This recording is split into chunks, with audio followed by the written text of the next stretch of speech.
Beaucoup de péripéties, nous sommes arrivés au chapitre 9, verset 18. Ça donne quoi en hébreu?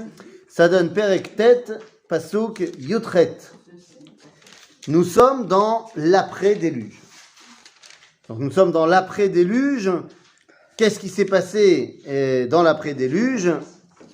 Dieu a promis de ne plus déluger et il a donné son signe d'alliance avec nous, la fameuse arc-en-ciel dont on avait déjà parlé.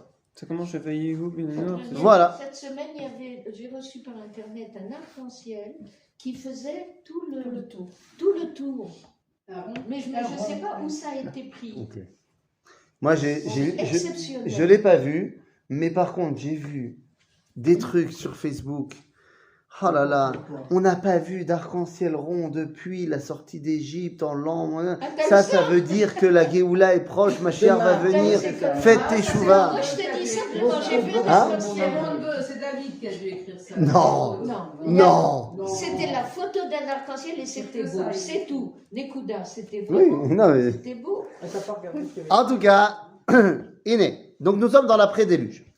Vayu benen Noach ayotzim min hateva Shem vecham vayefet vecham hu avi Kenan.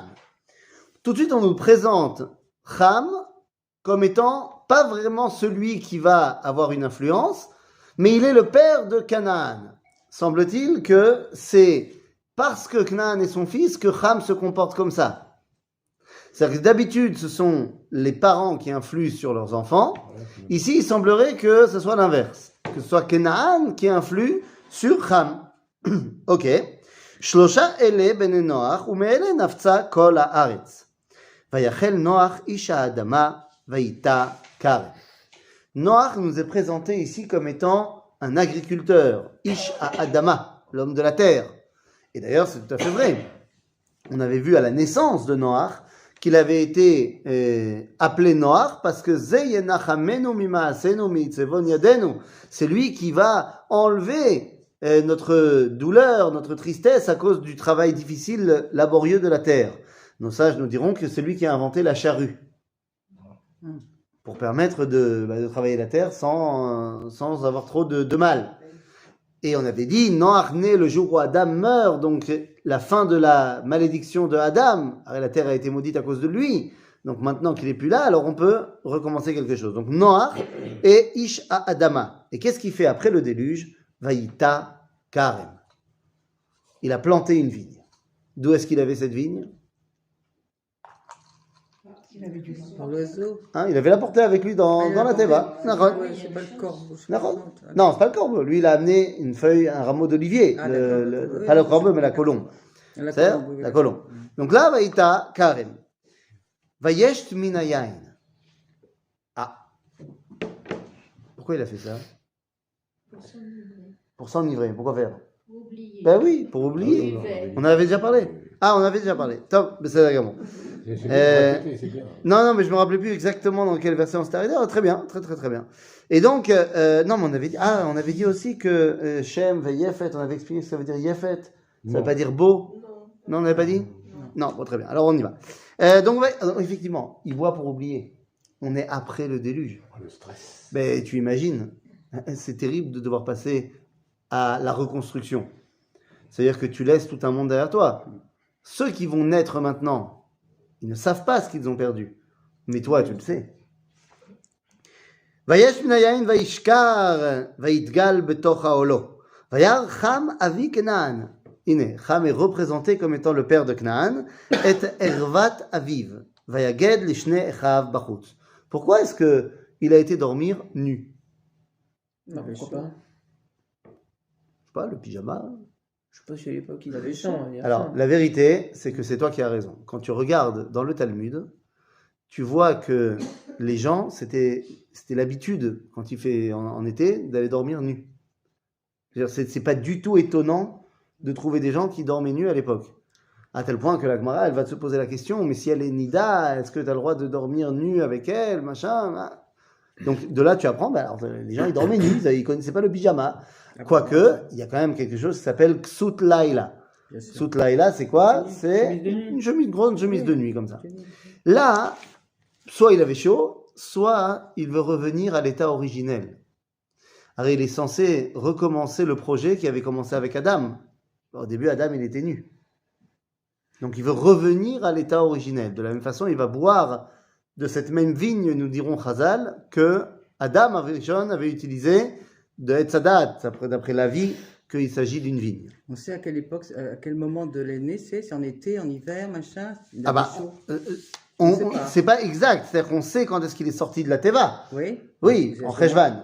D'accord. Ouais. Mais peut-être qu'il a attendu après pour planter la vigne et en récupérer les Ah bah fruits. oui, Donc, ça, il faut du temps. a priori, la récolte du raisin, C'est- c'est en juin, juillet. Donc, effectivement, Non, septembre. Non, c'est en septembre. ça commence pas en Les- septembre. Ah bah, les vendanges. Elle commence en septembre. En France. Non, non, non, elle France, finit en en France. septembre. En France. En France, parce que, je sais pas, mais en Israël, ça finit en commence pas en septembre. Hein. Bon, Israël, je sais pas. En France, Ouais, c'est Ça doit être un peu avant, mais enfin, c'est pas Août. c'est pas en juin, juillet. Août, Moi, Ça- je dirais oui. on s'accorde sur août. Oui, je dirais oui. Allez, banco pour août. Bien. Ça veut dire- C'est bien. Dans tous les cas, il fait pas froid. Alors, De ça. Donc, quoi qu'il en soit, c'est pas seulement une question de chaleur, c'est une question de vouloir continuer, ou du moins faire un reboot de ce qui s'est passé avec Adam Arishon. Et donc, Vayar Cham avi Kenaan et ervat aviv, vayaged lishne echav bachutz. Le fait qu'il a vu, c'est une chose, mais pourquoi il a été le dire aux autres? C'est-à-dire, il a été poussé par Canaan. Canaan, on va le connaître bien beaucoup dans l'avenir. Et on sait que les peuples cananéens sont d'une dépravation totale au niveau de la herva. Et donc, semble-t-il qu'encore une fois, comme on a dit, il est influencé par son fils. ויקח שם ויפת את השמלה וישימו על שכם שניהם וילכו אחורנית ויכסו את ערוות אביהם ופניהם אחורנית וערוות אביהם לא ראו. On connaît, voilà, ils ont pris la couverture, ils ont été en arrière pour ne pas le voir et ils l'ont recouvert. Pourquoi est-ce qu'on a besoin de tous ces détails? Alors bien sûr qu'il y a une dimension de kavod, de kibud avahem, beseder gamour. Mais qu'est-ce que ça représente également? On est mechassé à la herva. Mazé herva. Herva, c'est l'endroit qui est d'un côté ce qui nous permet de donner la vie, mais c'est d'un autre côté, depuis Adam Arishon, ce qui nous fait honte. Et donc, le kisouy à herva, c'est pour dire que la vitalité, c'est quelque chose de personnel, de très profond. Et donc, c'est pas quelque chose dont on fait commerce, c'est pas quelque chose dont on va commencer à dire à tout le monde. Donc, oui pour la herva, mais pas pour la voir. Et donc, Emchisou. Mais qui a pris les initiatives? Shem. Shem prend l'initiative. Et donc, à ce moment-là, Vaikatz Noach miyeino, Vayeda et asher asa lo beno akatan. Donc, il est au courant de ce qu'a fait Cham. Vayomer Arur Kenan. Ben, pourquoi Arur Kenan et pas Arur Cham? Parce qu'encore une fois, celui qui est le cerveau derrière Cham, c'est Canaan, son fils. Ok? Donc, Arur Canaan, Eved Avadim yeh le'echav. Il sera le serviteur de ses frères. Donc, de qui? De Yefet et de Shem. Est-ce que ça s'est réalisé? Oui. Lorsque Yehoshua a conquis la terre d'Israël, les Cananéens sont devenus les esclaves des enfants de Shem, nous. Et lorsque les Romains ont réussi à détruire l'empire de Carthage et à prendre tous les rescapés en esclavage, eh bien, ils sont devenus Cananéens. Les Carthaginois, c'était des Cananéens. Ils sont devenus les esclaves de Yefet, Rome. C'est pas la Grèce, plutôt. Quoi? C'est pas que la Grèce. En l'occurrence, Rome aussi est un descendant d'eux. Ok? Donc, ça s'est réalisé. Eved Avaim, est-ce que c'est une punition ou est-ce que c'est un tikkun? Dans le judaïsme, vous remarquerez qu'il n'y a pas de prison. Ça n'existe pas la prison. Quelqu'un qui a fait un délit et qui n'a pas de quoi rembourser, qu'est-ce qu'il fait? Il se met en esclavage. C'est-à-dire qu'il va bosser, faire des travaux d'intérêt généraux. Il va apprendre aussi, c'est-à-dire qu'il va rembourser sa dette, et en plus il va apprendre comment on se comporte chez des gens bien. Donc voilà ce qui se passe avec Ram, avec Naan. On lui dit, va apprendre chez des gens meilleurs que toi. C'est-à-dire, Eved avadim yelecha. Vayomer Baruch Hashem Elohe Shem. C'est pas mal. C'est la première fois qu'on dit Baruch Hashem. Le premier qui dit Baruch Hashem, c'est Noach. Baruch Hashem Eloheshem. Vehi Kenan Eved Lam. Ça, c'est pour Shem. C'est lui qui est l'initiative, Baruch Hashem. Aval Yaft Elohim le Yefet, Veishkon Beoal Shem. Vehi Kenan Eved Lam. C'est Yaft Elohim le Yefet. Agrandi. Agrandi, exactement. On a dit Yefet, ça ne veut pas dire la beauté, ça veut dire l'expansion. La beauté, bien sûr que ça ressemble. Yafet, Yefet. Parce que la beauté est la première chose qui va conquérir au loin. C'est la première chose qu'on va voir de loin. Donc, Yefet, son truc, c'est l'expansion, mais il doit être tout le temps dans les tentes de Shem. C'est-à-dire que quand son expansion va-t-elle être une bénédiction pour le monde, lorsqu'elle sera connectée à la tente de Shem. Donc, c'est quand que, je sais pas, la société occidentale peut être une bénédiction pour l'humanité, lorsqu'elle a dans sa bibliothèque et qu'elle s'y réfère à la Torah. Est-ce que ça peut pas vouloir dire aussi que, quand même, il y a la notion de beauté de Yafet? Bien sûr, Il faut qu'il soit. c'est la même chose en fait. La beauté de Yafet qui doit être si tu veux, au service de la valeur et de la morale de Shem, C'est ça. c'est bien sûr. Il peut pas Bien être sûr. Tout seul, c'est. Bah, tout seul, le problème, c'est qu'après, il n'y a plus d'objectif. Vous vous rappelez que Shem, ça veut dire l'objectif.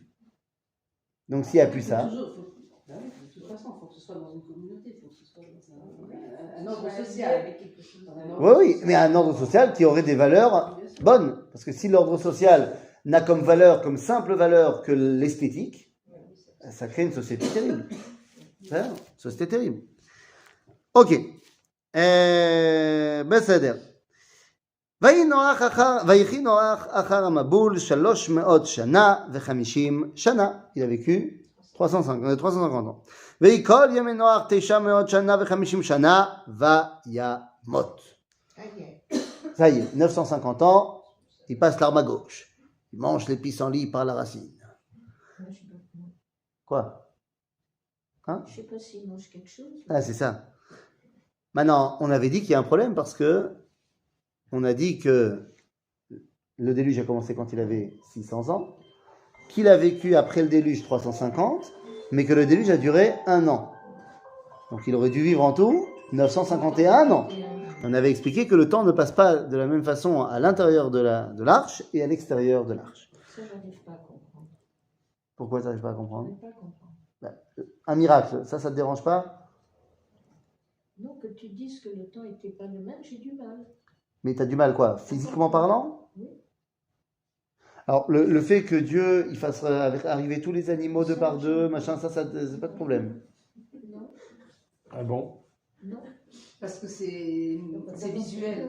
Ok. On peut l'imaginer, alors que ça, on ne peut pas Tu vois, elle m'explique, elle a raison. C'est bien. Mais, les astronautes et tout ça, ils ont aussi ils ne comptent pas le temps comme s'ils étaient sur la Terre. Oui. Quand ils tournent, c'est la même. non. Ouais, il y non, a- il y non, a un autre truc. non, c'est pas Non, ça. quand ils Non, avancent, leur corps vit plus. Ouais, mais enfin, il y a un attendez. truc qui... Non, t'as raison. En fait, Le corps. le Le corps corps vit d'un plus. astronaute vit plus. Oui, mais que c'est quand pas, il mais est c'est sur pas, Terre. c'est pas Il vit davantage. il vit davantage. Ça, Ouais. tu veux dire En fait, le temps nous a appris Albert, Ouais. Bébert pour les intimes. Bébert, Pour les bien intimes. sûr, comme on l'appelle Bébert une pierre. Ron? Einstein. Ah oui. Ouais, bien sûr. Donc Bébert une pierre nous a appris que le temps, en fait, dépend de la masse, Oui. dépend de la vitesse. La vitesse. Et que donc ça veut dire que un astronaute qui est en position géostationnaire autour de la Terre, ça se ressent pas. Ouais. Peut-être que c'est vrai au niveau mathématique que son Exactement. corps il va un tout petit peu lever, mais ça se ressent pas. Mais effectivement, la question est posée si on voyageait maintenant à la vitesse de la lumière. Voilà. Alors l'un des paradoxes, c'est de dire est-ce qu'on peut voyager à la vitesse de la lumière? Mais disons qu'on va se rapprocher de la vitesse de la lumière. Alors c'est ce qu'on appelle le paradoxe des jumeaux, où tu as deux jumeaux, un qui reste sur Terre et l'autre qui voyage à la vitesse de la lumière pendant 1 an. Et en fait, on va voir ce qui va se passer et que les deux ne vont pas du tout avoir, leurs cellules ne vont pas vieillir de la même façon Bien sûr. entre l'un et l'autre. Donc ça, c'est au niveau de la physique, de la théorie de la relativité générale. Maintenant, une fois qu'Einstein nous a expliqué ça, et ben c'est très facile de comprendre le verset. Absolument. Peut-être que dans l'arche se passait un autre plan d'existence, comme quand tu voyages à des vitesses folles. Ok? Mais qu'est-ce que ça vient expliquer au niveau philosophique. Ah, ça vient expliquer que 40 jours, 40 nuits, c'est le temps où on reçoit la Torah, ce qu'on avait dit la dernière fois, et c'est ce que Noach, c'est ce qui lui arrive dans la Teva, alors que dehors se passe un cycle naturel. Un cycle naturel, c'est un an. D'accord? Ok.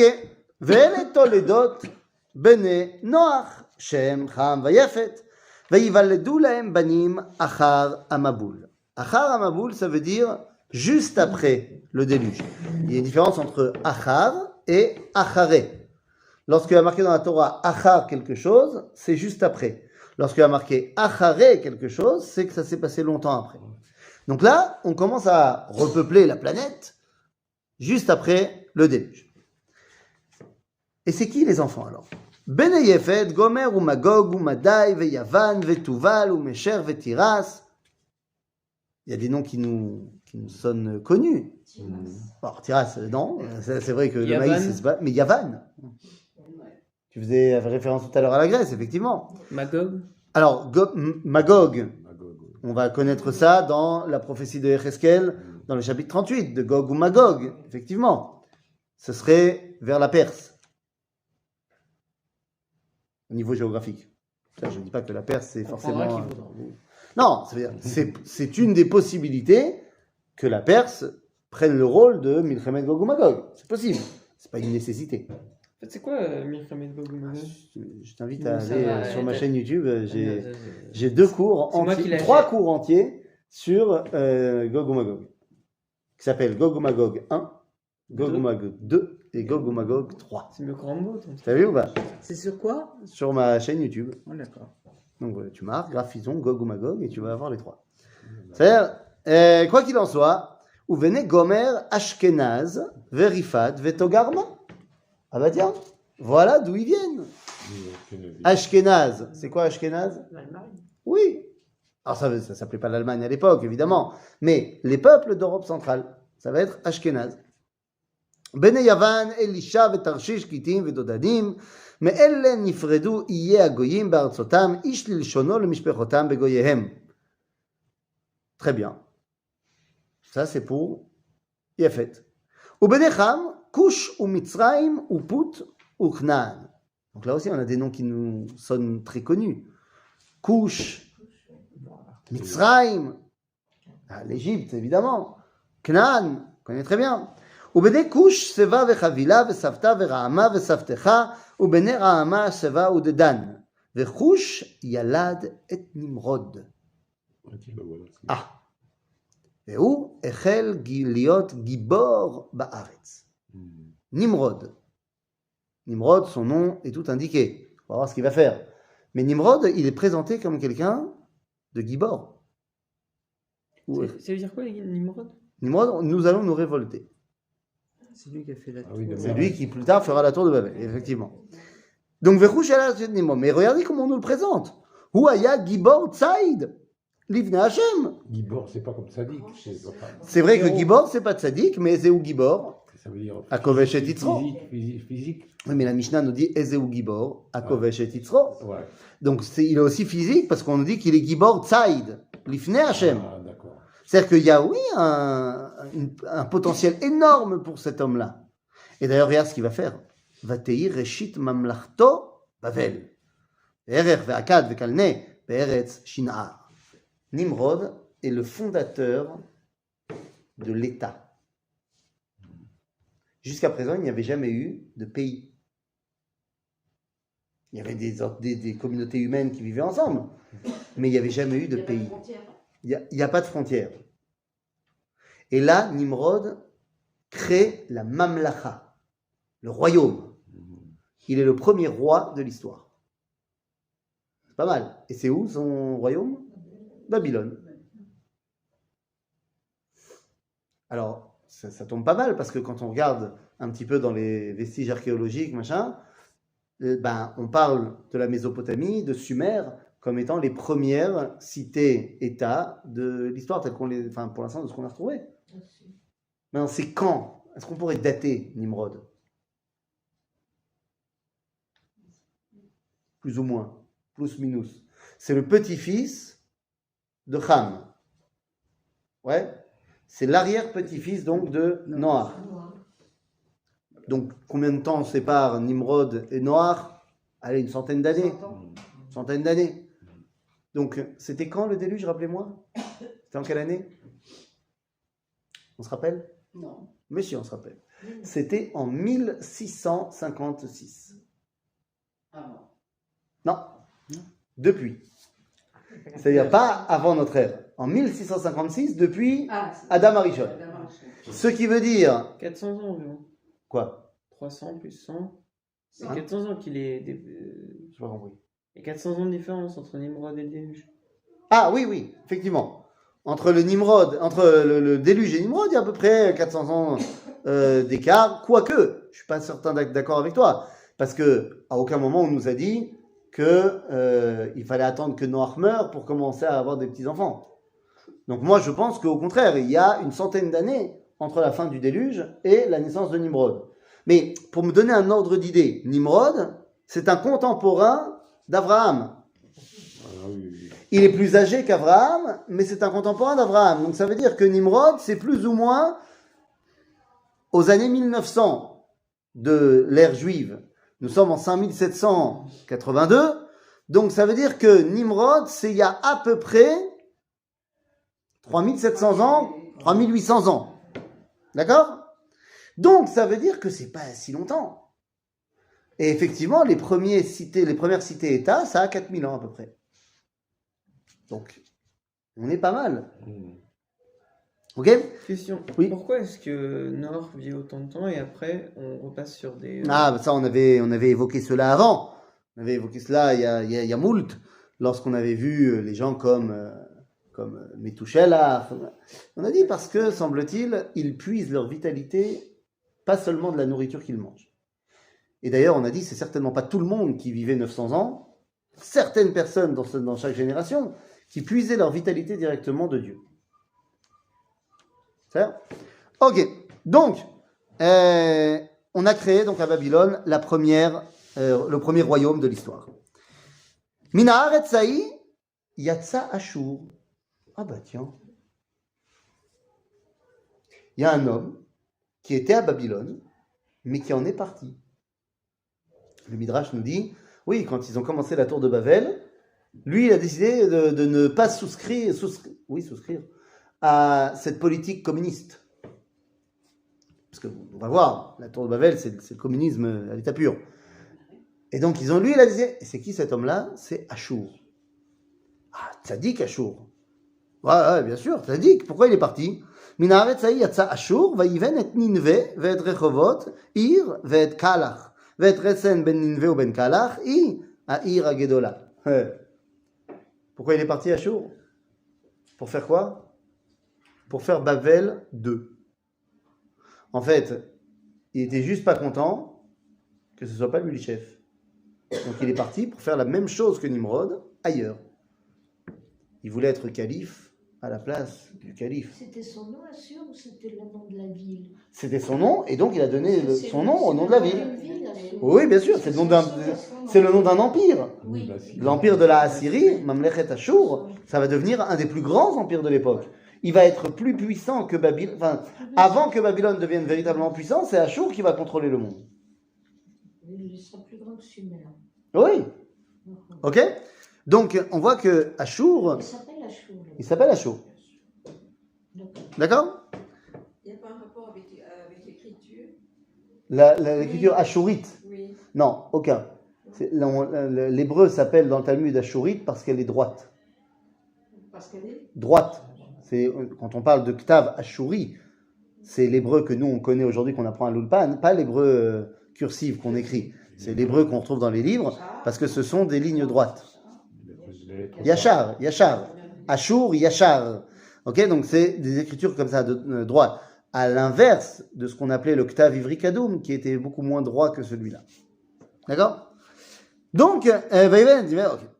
ומצרים ילד את לודים ואת נמים ואת להבים ואת נפתוחים ואת פתחוסים ואת כסלוחים אשר יצאו משם פלישתים ואת כפתורים. Vous comprenez que tous ces engendrements dont on nous fait part, à chaque fois c'est pour arriver à la personnalité qui nous intéresse. Quand on a parlé de Canaan, maintenant on a parlé de Nimrod, c'est pas Couche en soi qui est important, c'est parce que Cush, il va être le père de Nimrod. Là, on nous parle de Mitzrayim, c'est très important, mais après tous les autres, pourquoi est-ce qu'on nous en parle? Parce qu'à un moment donné, ça va amener à Plishtim. Ok? Et tous ces noms-là résonnent pour le juif qui lit la Torah. Uknan yaladet Sidon bechoro ve'etchet. Et là, je vais vous demander d'utiliser vos doigts et de compter. Combien sont les enfants de Canaan? Alors, je reprends. Uknan yalad et Sidon bechoro ve'etchet ve'et Yevusi ve'et ha'emori ve'et ha'girgashi ve'et ha'chivi ve'et ha'araki ve'et ha'sini ve'et ha'arvadi ve'et ha'tsemari ve'et ha'chamati ve'achar nafotsu mishpechot ha'kenaani. Alors, combien il y a d'enfants? 11. Mais combien y a-t-il de peuples cananéens? 12. Puisqu'il y en a un, il s'appelle Canaan. Mishpechot Akenanim, C'est-à-dire que c'est tous des Cananéens, mais il y a un des 12, c'est Canaan lui-même. D'accord? Donc ça veut dire quoi? 12? Ça ressemble à quelque chose que je connais. Hein? C'est intéressant. Ok, on verra. On verra plus tard. ויקבול הכנענים מצידון בואכה גררה עד עזה, בואכה סדומה והעמורה והאדמה וצבועים עד לשה. Pourquoi est-ce qu'on a besoin de savoir maintenant quelles sont les frontières du Cananéen? Ben, vous avez compris que c'est pour savoir qu'est-ce que nous on va prendre. N'oubliez pas que ça raconte l'histoire de Noach, mais c'est donné à qui, par qui? C'est donné au Bnei Israël par Moshe quand on sort d'Égypte. Donc on prépare la conquête d'Israël. Donc voilà les frontières des Canaanim. Ele benecham lemishpechotam lilshenotam be'artzotam begoyoyem. Voici les enfants de Ham selon leur famille, selon leur langage, selon leur terre et selon leur nation. Parce que ça y est, on parle de nation. Ou le Shem, Yulad Gamhu. Bah oui, lui aussi, Shem, il a le droit d'avoir des gosses. Yulad Gamhu, Avi Kol Bene Ever, Achi Yefet Agadol. Quand on avait dit que Ham, on dit qu'il est le père de Canaan, ça voulait dire que c'est Canaan qui donne le ton. Donc là, on va faire pareil pour Shem. Il est le père de tous les enfants de Ever. Donc qui est le véritable patron de la famille? Ever. Et la famille sera donc appelée au nom de Ever. Comment est-ce qu'on pourrait appeler la famille des Ivrim, Ever, Ivrim en hébreu, en français, comment on appellerait ça? Les Hébreux. Ah tiens, Curieux, hein. des Hébreux. Voilà d'où nous sommes Hébreux. Maintenant, Ever, c'est qui par rapport à Shem? Regardez, c'est pas son fils. Ubnei Shem, Eilam, Ve'ashur, Ve'arparshad, Ve'lud, Ve'aram. C'est pas le même Ashur, hein, évidemment. Ok? À votre avis, ça va être qui le patron de la famille? Qui va être l'homme qui va poursuivre la famille? Elam, Ashur, Arparshad ou Lud? Hein, lequel vous préférez? Bon, c'était une bonne idée, mais non. Ça sera Arparshad. Eh oui. D'ailleurs, moi je me dis toujours, pourquoi est-ce qu'on parle d'antisémitisme? On pourrait parler d'anti-arparchaditisme. Bon, c'est peut-être un peu trop dur à dire. C'est pour ça que les gens, ils sont pas dit, ça doit être ça. Alors Arparshad, lui, il va avoir un fils. Arparshad yalad et Shalach. Ah. Veshelach yalad et Ever. Donc, c'est-à-dire que Ever, c'est l'arrière-petit-fils de Shem. Mais c'est lui qui donne le ton à la famille. Et nous disent nos sages, Ever était prophète. Comment on le sait? Ulever yulad shne banim, Shem ha'echad Peleg, ki beyamav niflega ha'aretz. Veshem achiv Yoktan. Donc, Ever, il a deux fils. L'un, il l'appelle Peleg. Pourquoi? Parce que dans la génération de son fils, il y aura la tour de Babel. Niflega ha'aretz, Dor ha'palaga, l'éparpillement. Mais comment il peut savoir que dans la vie de son fils qui vient de naître, il y aura la tour de Babel? De là, nos sages nous disent, Ever était donc prophète. Et donc, en fait, c'est lui qui va transmettre la réalité prophétique jusqu'à Abraham. D'accord? Donc, Ever, il a deux fils, un qui s'appelle Peleg et l'autre qui s'appelle Yoktan. Ve'yoktan yalad et. Combien d'enfants il a? On va voir. Almodad, ve'et Shalef, ve'et Chatzarmavet, ve'et Yarach, ve'et Adoram, ve'et Uzal, ve'et Dikla, ve'et Oval, ve'et Avimael, ve'et Sheva, ve'et Ophir, ve'et Chavila, ve'et Yovav. Ouais, combien de femmes? Hein? 13. 13. Kol ele ben Yoktan. Alors, la vérité, vous avez raison, c'est 13, mais en fait, c'est 12 plus 1. Bah oui, c'était 13 ans, c'est toujours. Non, mais pourquoi? Parce que Dikla, c'est une fille. Ah, c'est que des mecs. Ouais, les autres, c'est tous des mecs. Comme pour du beurre. Nachon. Sauf que là, ça ressemble encore plus à quelque chose que je connais. Eh oui, 12 tribus et Dina. Ouais. Mais attendez, On retombe tout le temps sur les- ben oui, mais je me rends compte que chez les enfants de Ham, il y a eu Knan qui a eu 12 enfants, mais c'est pas lui qui fait passer l'histoire des enfants de Ham, c'est Mitzrayim. Et je me rends compte que chez les Hébreux, il y en a un qui a 12 enfants plus une fille, enfin 12 garçons et une fille, et l'autre, il a un fils. Et par qui ça passe? Par celui qui a un fils. À chaque fois qu'on va voir une famille où il y a d'un côté un qui a 12 plus 1 et de l'autre un descendant, ça passe par le un descendant. Ils avaient tous la même femme. Ou pas. L'Odéa. Non, peut-être qu'il y avait plusieurs femmes, c'est pas le problème. Mais non, on n'en parle pas ici. Mais ce que je veux te dire, c'est que à chaque fois qu'on voit deux frères qui doivent continuer la famille, et il y en a un des deux qui a 12 enfants et l'autre un, ça passe par celui qui en a un. Parce que les 12, c'est les mois de la lune. Et le 13e, justement, pour le 13e mois, qui va, des fois, ramener la course de la lune par rapport au soleil. Qui est dominant, le soleil ou la lune? Le soleil. Et d'ailleurs, on va le retrouver entre Abraham, par exemple, et son frère Nachor. Son frère Nachor, lui aussi, il a 12 enfants. Et Abraham, il en a un. Et ça passe par Abraham. D'où la question, comment ça se fait que lorsque Yaakov arrive avec ses 12 enfants plus une fille, C'est- et Esav, non, ça passera par lui et pas par Esav. Il faudra voir ça dès qu'on arrivera à Yaakov et Esav. En tout cas, Vayi Moshavam Meisha Boacha Sefara Har Kedem Elle Beneshem Mishpechotam Mishonotam Be'artzotam Legoyehem. Donc le même verset qu'on a vu avec Ham revient chez Shem. Voici les enfants de Shem, selon leur famille, selon leur langue, selon leur terre et selon leur nation. אלה משפחות בני נוח לתולדותם בגוייהם, ומאלה נפרדו הגויים בארץ אחר המבול. Donc, nous venons de terminer le chapitre 10 en disant, voilà toutes les familles et toutes les générations, juste après le déluge. Et on me présente ces familles comme ayant plusieurs langages. Ron? Donc, comment est-ce qu'on va comprendre le verset qui suit? Comme la Ganénette nous l'a expliqué. Hein?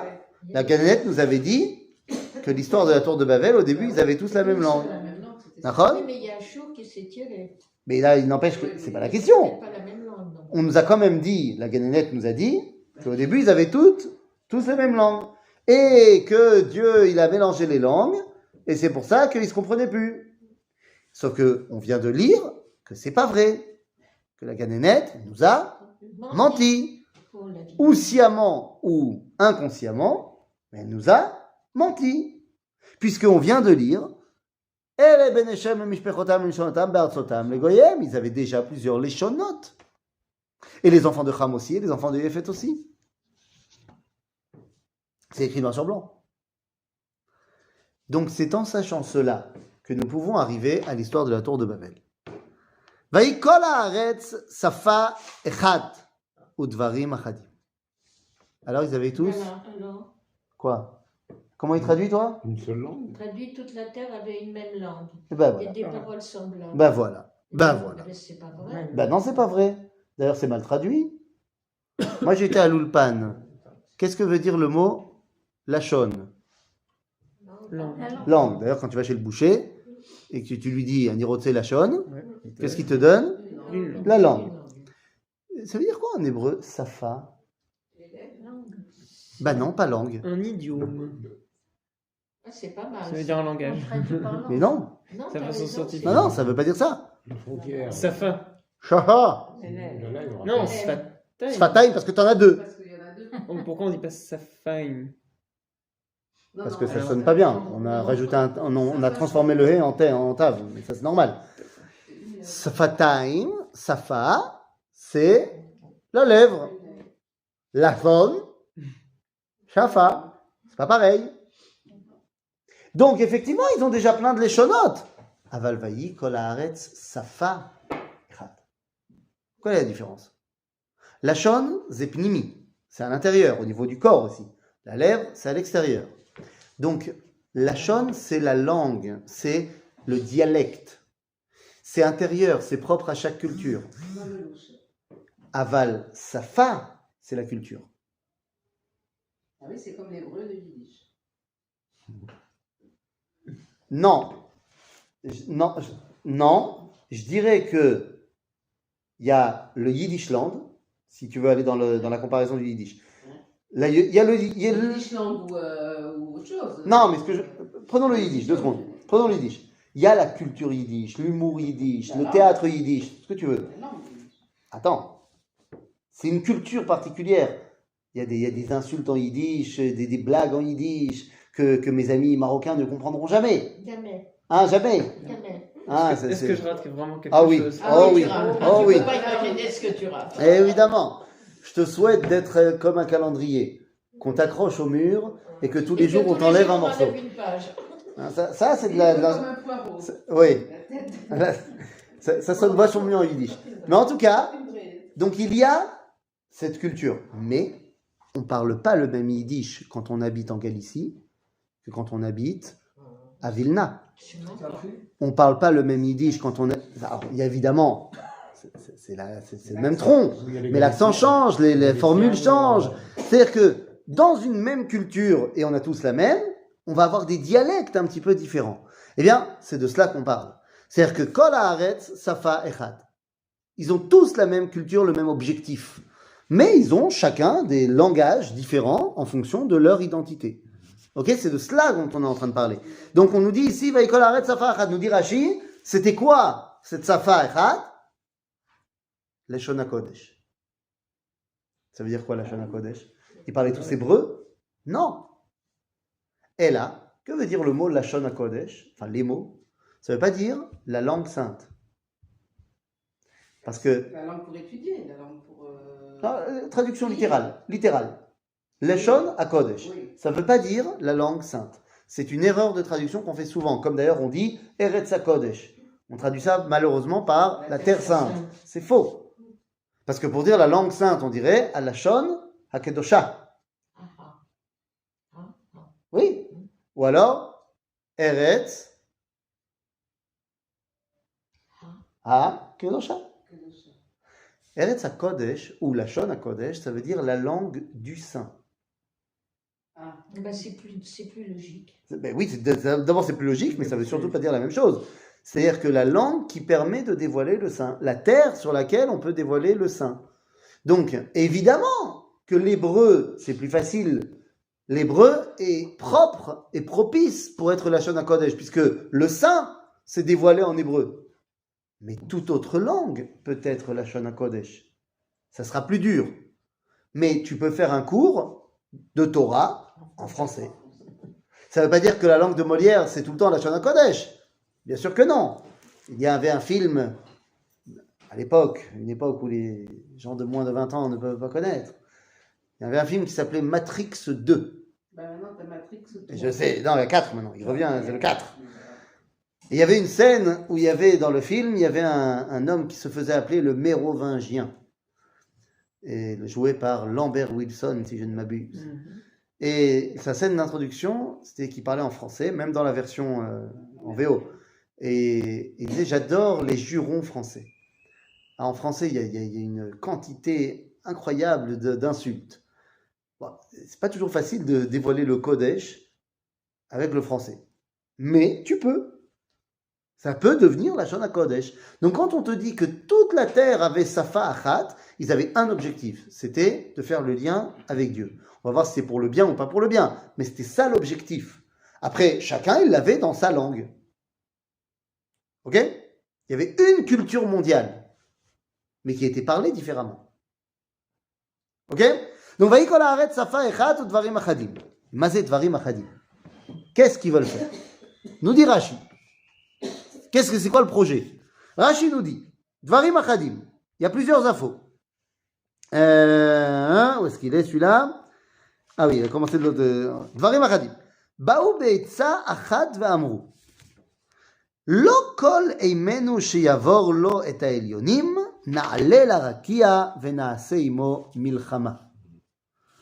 Donc, premier projet, on va monter dans les cieux et on va faire la guerre à Dieu.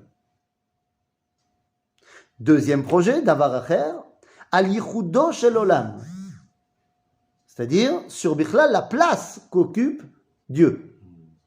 Davar acher, amru, achat le-elef ve-shesh meod ve-chamishim ve-shesh shanim, arakia mitmotet. Bou na'ase lo samochot. Une fois tous les 1656 ans, le ciel nous tombe sur la tête. Faisons-lui des piliers. Ah mais là, il va falloir qu'on comprenne parce que ce n'est pas des idiots. Le déluge a eu lieu en 1656. Ils se disent, ces gens-là, tous les 1656 ans, il y a la possibilité du déluge. Mais c'est quoi le déluge? C'est quand Dieu, il descend.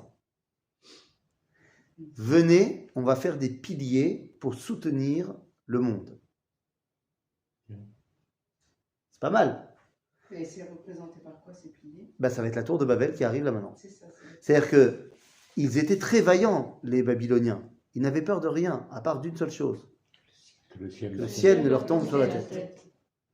Tiens. Hein? Et ce qui leur est arrivé à la fin de l'histoire. Mais qu'est-ce qui leur est arrivé à la fin de l'histoire de la tour de Babel? Dieu les a chassés de là où ils étaient. Comment on appelle ça en hébreu? Chassés de là où ils étaient. L'exil. En hébreu, on dit galout. Hein? Azemayou. Ce sont nos pères, quelque part. Donc c'est avotenu, hagolim, ou hagalim. Nos ancêtres, les Gaulois.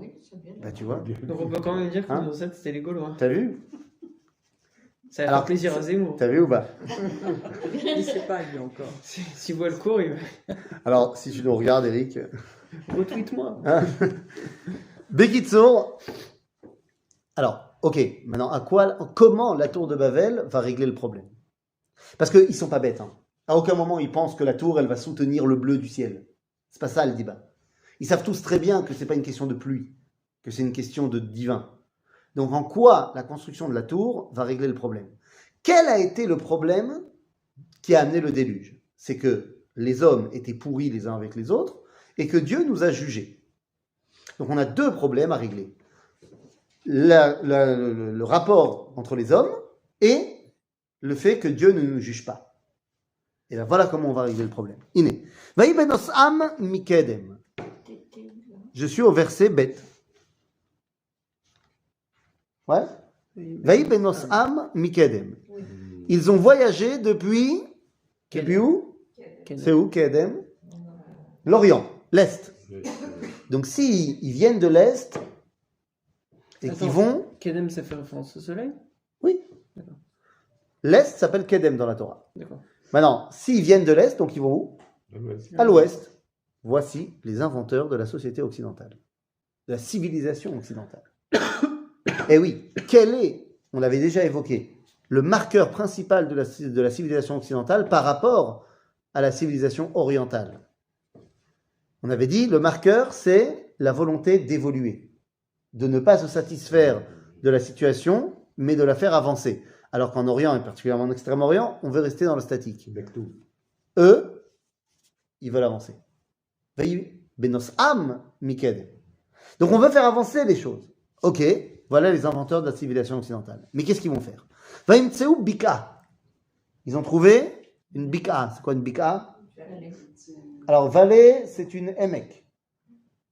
Bika, c'est Une fente. hein, Une fente. une grande plaine. Ah bon. Une plaine, Ah bah oui, la plaine de la Bika pour aller à... Oui. Ouais, non. ok? Ah oui, d'accord. Donc, ils ont trouvé une plaine. Ils veulent construire quoi, rappelez-moi? Une tour qui va très très haut. Il n'aurait pas mieux fallu la construire d'abord sur une montagne, commencer déjà de haut. Là, il commence sur une vallée. Bon, 2 secondes, ils veulent prendre une tour. Quelle est la matière première la plus facile pour faire une tour? Les briques. Les pierres. Les pierres. La terre. Ils sont déjà là. La terre. Faire une tour. Non. Parce que vous pensez déjà à un truc, mais j'ai des pierres. Toi, tu me dis c'est plus facile de fabriquer des briques. Mais pourtant, c'est ce qu'ils vont faire. Regardez.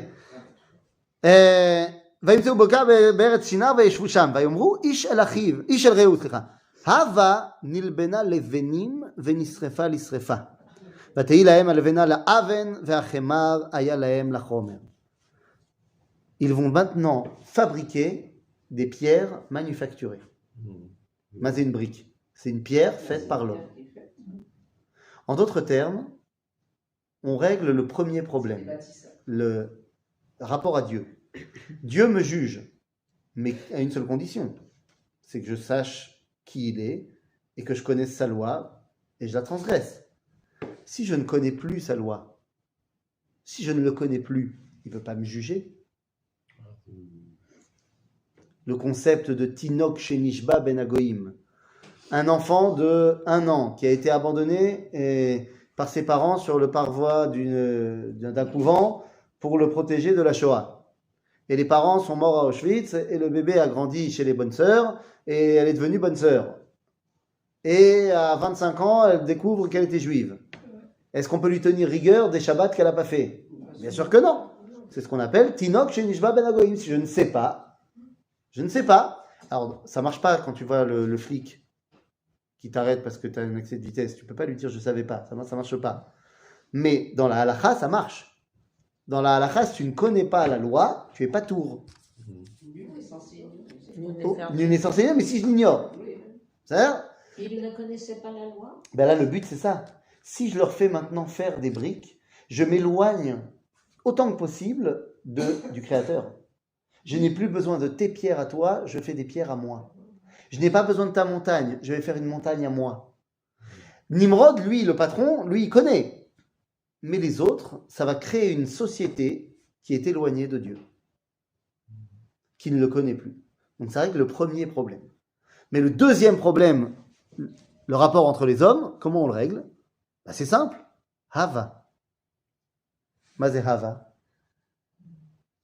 Hava veut dire, littéralement, c'est un petit mot, hein. Hava, ça veut dire, n'est-ce pas qu'on est tous d'accord que,